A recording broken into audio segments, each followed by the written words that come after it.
Hay personas que viven y mueren bajo las reglas de los demás. Y luego está mi abuela. Ella me enseñó que la fe más grande no se demuestra en un templo, sino en la dignidad con que enfrentas la hipocresía. Su iglesia la olvidó cuando más los necesitaba, pero ella se aseguró de que ellos jamás pudieran olvidarla a ella. Si te gustan las historias donde los malos reciben exactamente lo que merecen, sigue escuchando. Si tuviera que describir a mi abuela con una sola imagen, sería la de sus manos.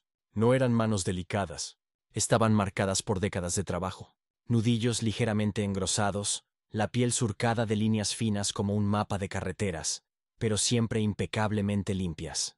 Esas manos habían pelado miles de patatas para los almuerzos de la iglesia, habían mecido a docenas de bebés ajenos en la guardería, habían empuñado martillos para arreglar decorados de obras de teatro navideñas, y se habían doblado en oración miles de veces.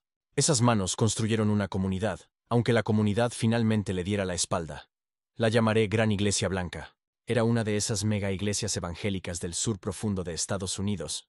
Un imponente edificio de ladrillo blanco con una aguja que rascaba el cielo y un estacionamiento que podía albergar a un pequeño ejército. Por dentro, olía a una mezcla de cera para madera, perfume floral de las señoras mayores, y una santidad manufacturada que siempre me pareció un poco sofocante. Mi abuela fue miembro de esa iglesia durante casi 50 años. Desde que era una joven esposa hasta que se convirtió en la matriarca no oficial que todos daban por sentada. Su devoción era legendaria y práctica. No era del tipo que citaba las escrituras en cada conversación, sino del que las vivía en silencio. Los domingos por la mañana, mientras yo me retorcía en los duros bancos de madera, ella estaba de pie en la guardería, con un bebé en cada cadera, sonriendo con una paciencia que parecía infinita. Cuando había un desayuno de confraternidad, llegaba al amanecer, mucho antes que nadie, para empezar a freír cientos de tiras de tocino y revolver montañas de huevos en sartenes industriales. Recuerdo el vapor empañando sus gafas mientras trabajaba sola en esa cocina cavernosa. Al final, cuando todos estaban sentados y comiendo, el pastor juvenil, un hombre ambicioso y algo torpe al que llamaré Pastor Asno, se llevaba el crédito. Y mi abuela, desde un rincón, aplaudía con todos los demás, feliz de permanecer invisible. Su mayor talento era ese: hacer que los demás se sintieran importantes, incluso a costa de su propio reconocimiento. El pastor principal, a quien llamaré Pastor Pomposo, llevaba al frente de Gran Iglesia Blanca desde que tengo memoria. Era un hombre corpulento con una voz de barítono que podía hacer temblar los vitrales. Predicaba sobre la humildad y el sacrificio mientras lucía trajes a medida y un reloj de oro que captaba la luz del proyector. Conocía a mi abuela desde hacía más de 30 años. La saludaba con un paternal «¿Cómo está, hermana?» los domingos, pero dudo que supiera la mitad de lo que ella hacía por su iglesia. Para él, ella era parte del mobiliario, confiable y siempre presente. Recuerdo un incidente que, en retrospectiva, lo resumía todo. Fue en un retiro juvenil en un campamento rural. Yo tendría unos 10 años. Pastor Asno, siempre ansioso por impresionar a Pastor Pomposo, estaba a cargo de la sesión principal de la mañana. La noche anterior, a eso de las 11, se dio cuenta de que había olvidado una caja entera de folletos y materiales evangelísticos en la iglesia, a casi 2 horas de distancia. El pánico se apoderó de su rostro. No era por la salvación de las almas de los adolescentes, sino por el miedo a quedar mal frente a su jefe. Mi abuela, que había estado sirviendo la cena y limpiando hasta hacía apenas 1 hora, lo escuchó lamentarse. Sin que nadie se lo pidiera, se acercó, tomó las llaves de su viejo sedán y dijo con calma: «Yo iré por ellos, pastor. Usted descanse». Condujo toda la noche, por carreteras oscuras y desiertas, regresando justo antes del amanecer con la caja. Pastor Asno tomó los materiales sin apenas mirarla a los ojos y murmuró un «gracias» tan bajo que casi fue inaudible. Nunca se lo mencionó a Pastor Pomposo. Más tarde, mientras recogíamos los platos del desayuno, no pude contenerme. «Abuela, ¿por qué lo hiciste? Ni siquiera te dio las gracias de verdad». Ella se detuvo, me miró por encima de sus gafas y me dijo algo que se me quedó grabado a fuego. «Cariño, no lo hago por las gracias de los hombres. Lo hago porque creo que en esa caja puede haber una palabra que le cambie la vida a uno de estos chicos. Mi recompensa no está aquí». Mi abuelo, un exmarine y veterano de Corea que trabajó toda su vida en una acería, observaba todo esto con un escepticismo silencioso. Amaba a mi abuela profundamente, pero veía a los líderes de la iglesia por lo que eran. A veces, en casa, lo oía murmurar: «Están más interesados en el edificio que en la gente». Pero nunca interfirió en la fe de mi abuela. Era su territorio sagrado. Ella no solo diezmaba el 10% de sus ingresos. A menudo daba donaciones extra para misiones o para cualquier familia que lo necesitara, siempre de forma anónima. Su vida era un sermón andante sobre el servicio, pero estaba sirviendo a una institución que, como descubriríamos de la forma más cruel, solo valoraba el servicio mientras pudiera exprimirlo. Todo cambió a los 73 años. Un conductor distraído se saltó un semáforo en rojo y embistió el coche de mi abuela. El accidente le fracturó la espalda y la sentenció a una vida de dolor crónico, confinada en su casa. El día que el médico le dio la noticia, con una seriedad sombría, de que nunca volvería a caminar sin ayuda, yo esperaba verla derrumbarse. Pero no derramó ni una lágrima. Solo asintió, con una expresión de resolución en el rostro, y dijo: «Bueno, supongo que tendré que encontrar nuevas formas de mantenerme ocupada». Esa era mi abuela. Un bloque de titanio recubierto de Kevlar. Los primeros meses tras el accidente, recibió algunas visitas y tarjetas de «Mejórate pronto» de miembros de la iglesia. Pero a medida que las semanas se convertían en meses y los meses en años, el goteo de atención se secó hasta convertirse en un desierto de silencio. Su mundo, que antes giraba en torno a los bulliciosos pasillos de Gran Iglesia Blanca, se redujo a las 4 paredes de su sala de estar. Durante la siguiente década, su cuerpo se fue deteriorando lentamente, pero su mente permaneció tan aguda y lúcida como siempre, y fue esa lucidez la que hizo que el abandono fuera tan doloroso. Ella intentó, de verdad que lo intentó, mantenerse conectada. Al principio, llamaba a la oficina de la iglesia, solo para charlar, para preguntar cómo iban las cosas.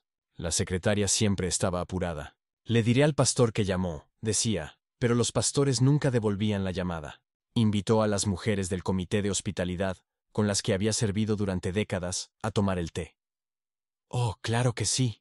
Qué buena idea», respondían, pero nunca encontraban el momento. Mi abuelo se convirtió en su cuidador a tiempo completo, su único compañero constante. Su frustración se convirtió en una rabia a fuego lento. Han pasado 6 meses y ni uno de esos diáconos encargados de los enfermos y confinados se ha dignado a aparecer, me dijo una vez, apretando la mandíbula. Están demasiado ocupados organizando el próximo torneo de golf benéfico. Recuerdo una tarde particularmente desoladora. Estábamos sentados en el porche, y mi abuela miraba a lo lejos. «¿Sabes?», dijo en voz baja. «Le escribí una carta a Pastor Pomposo hace un mes, solo para decirle que lo extrañaba, que extrañaba mi iglesia. No he recibido respuesta». En su voz no había autocompasión, solo una profunda y genuina confusión. No podía entender cómo una comunidad por la que había dado tanto podía simplemente borrarla de su existencia en el momento en que dejó de serles útil. La ironía más cruel era que, desde la ventana de su sala, podía ver la punta de la aguja de Gran Iglesia Blanca a lo lejos. Era un recordatorio constante de la comunidad que la había desechado. La mujer que había hecho que todos se sintieran importantes, ahora se sentía invisible. Cuando el final se acercaba y mi abuela entró en cuidados paliativos, su pragmatismo se impuso una vez más.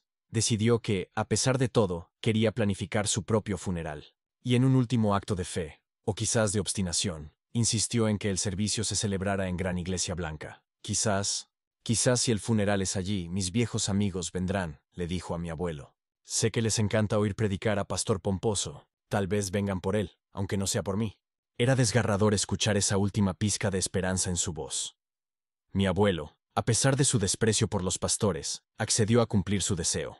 Llamó a la iglesia y pidió específicamente hablar con Pastor Pomposo.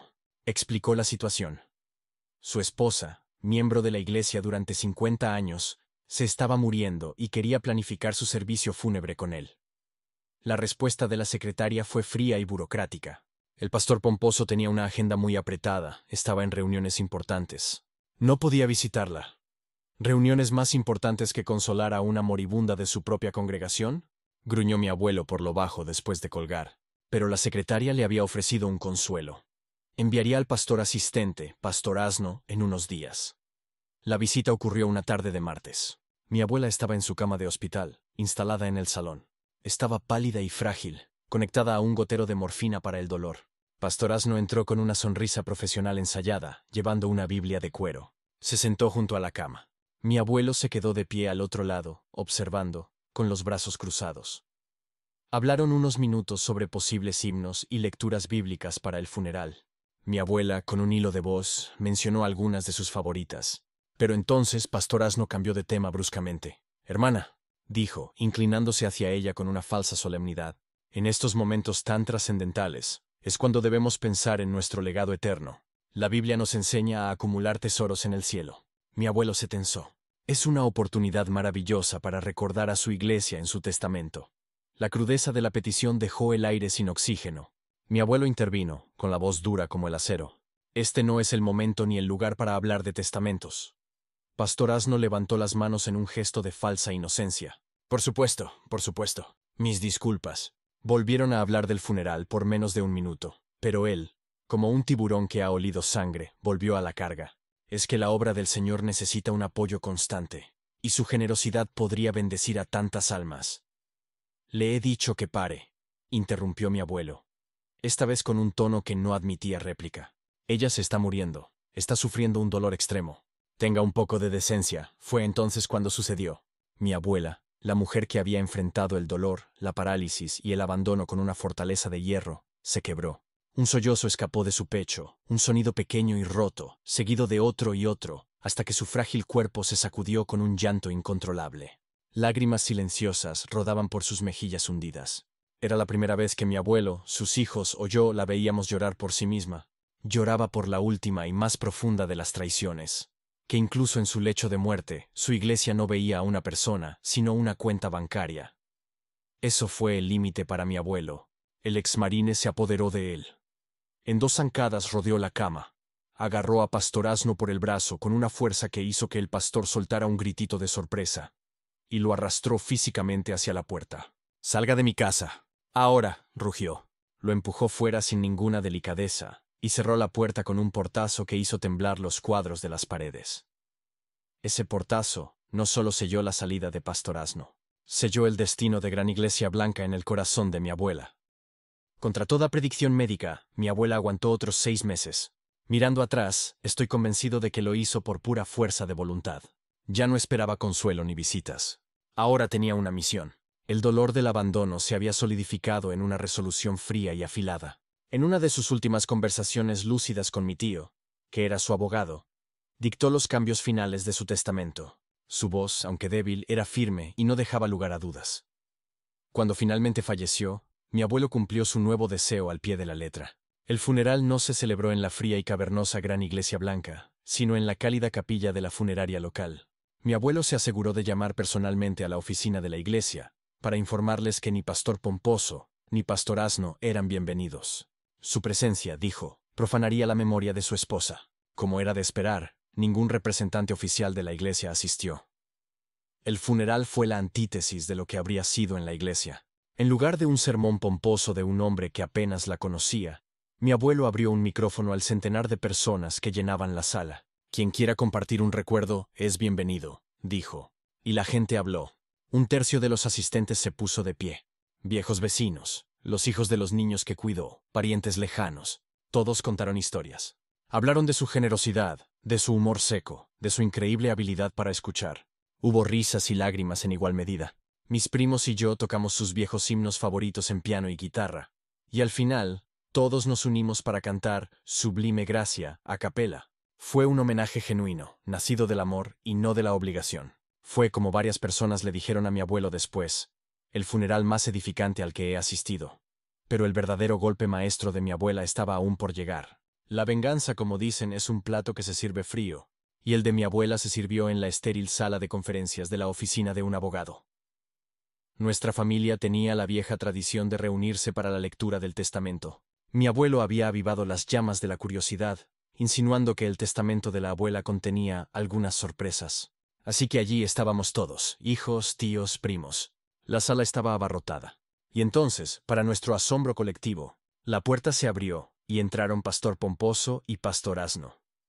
Anunciaron con aire de suficiencia que el abogado de la familia les había informado de que eran beneficiarios, tanto ellos personalmente como la iglesia. La codicia era una capa visible sobre ellos. Casi se podía ver cómo calculaban cifras en sus cabezas. Mi tío, el abogado e hijo de mi abuela, les sonrió y les ofreció las sillas más cómodas, justo al frente, de cara a toda la familia.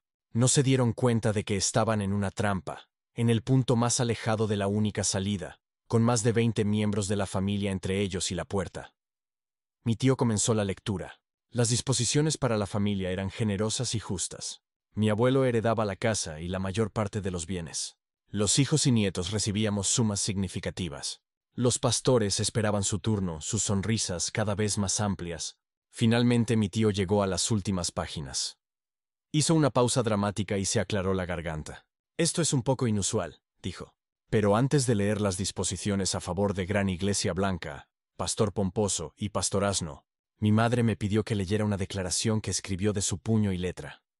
Abrió una carta y su voz, cargada con el peso de las palabras de su madre, llenó el silencio. Durante los últimos 10 años, ni una sola persona de Gran Iglesia Blanca me llamó, me visitó, ni me envió una nota. Ni un ministro, ni un diácono, ni una de las mujeres con las que trabajé durante tantos años. Cuando los necesité, todos fingieron que no existía. Las sonrisas de los pastores vacilaron. Solo recibí una visita. Cuando estaba muriendo invité a Pastor Pomposo a mi casa para planear mi funeral. No pudo encontrar tiempo. Envió a Pastor Asno, quien no quería hablar de mi funeral, sino solo decirme, recuerde a su iglesia en su testamento. Eso fue todo. Los rostros de los dos hombres empezaron a palidecer. Entonces comprendí que había permitido que mi iglesia me rompiera el corazón por última vez. Pero esa fue la última vez. Lo que Pastor Asno no sabía es que mi testamento ya estaba hecho.